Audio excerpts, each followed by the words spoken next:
Shalom,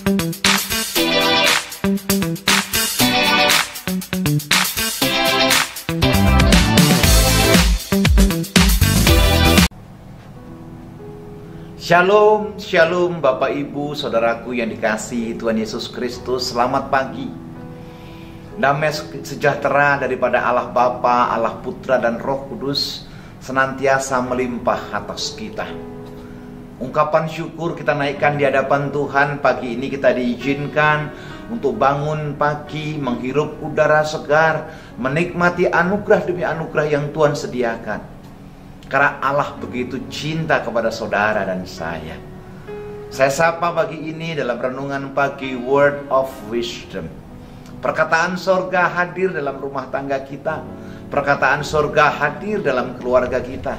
Perkataan sorga hadir atas bisnis usaha pekerjaan kita. Dan perkataan sorga yang membuat kita kuat senantiasa di dalam Tuhan.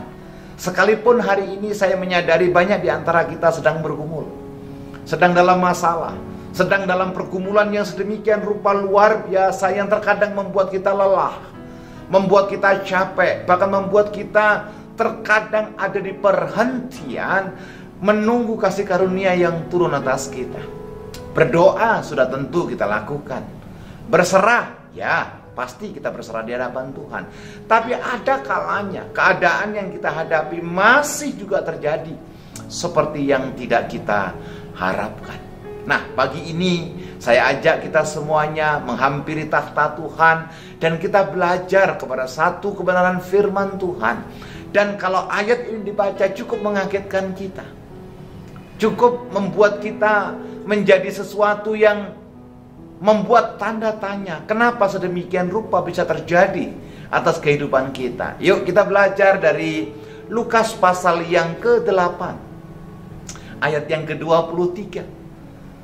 Demikian bunyi firman Tuhan. Dan ketika mereka sedang berlayar, berarti melakukan sesuatu, Yesus tertidur. Sekonyong-konyong turunlah taufan ke danau sehingga perahu itu kemasukan air dan mereka berada dalam bahaya. Bapak, Ibu, Saudaraku yang dikasihi Tuhan Yesus Kristus, bukankah dalam perahu itu ada Yesus? Bukankah dalam perahu itu ada Tuhan sendiri di dalamnya? Tetapi ketika mereka berlayar, bukan sesuatu yang tenang airnya, bukan sesuatu yang tidak ada gejolak yang dia alami. Justru mengalami satu taufan yang luar biasa, badai, angin sakal, satu guncangan yang luar biasa. Yang menjadi masalah apa? Yesus tertidur. Atau boleh saya terjemahkan, Yesus seolah-olah tidak tahu dan tidak peduli masalah kita. Saudara yang dikasihi Tuhan, ada di titik tertentu kita betul-betul mencari Tuhan, kita berdoa di hadapan Tuhan, seolah-olah Tuhan tidak mendengar doa-doa kita. Tapi sebagai orang percaya, dengar baik, Allah tidak pernah kekurangan cara untuk mendengar doa kita, dan tangannya tidak kurang panjang untuk menolong kita.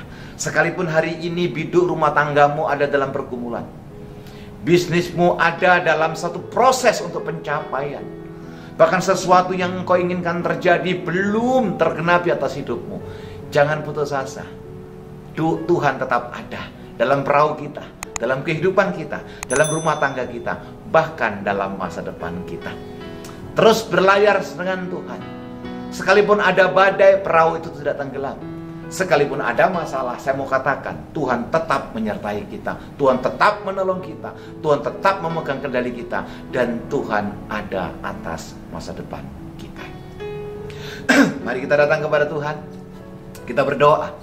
Dan jika Bapak Ibu ada pergumulan yang rindu untuk didoakan dan perlu berbagi bersama dengan kami, di layar kaca Bapak Ibu ada nomor telepon, nomor WhatsApp yang bisa dihubungi.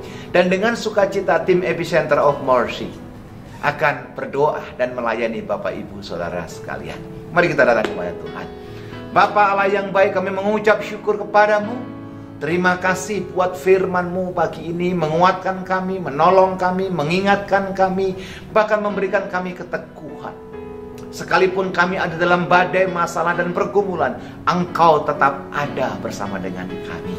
Terima kasih buat firman-Mu. Sepanjang hari ini kami percaya ada dalam perlindungan-Mu. Esok, lusa, dan seterusnya. Hidup kami ada dalam kasih sayang-Mu. Di dalam nama Yesus kami berdoa dan mengucap syukur. Amin.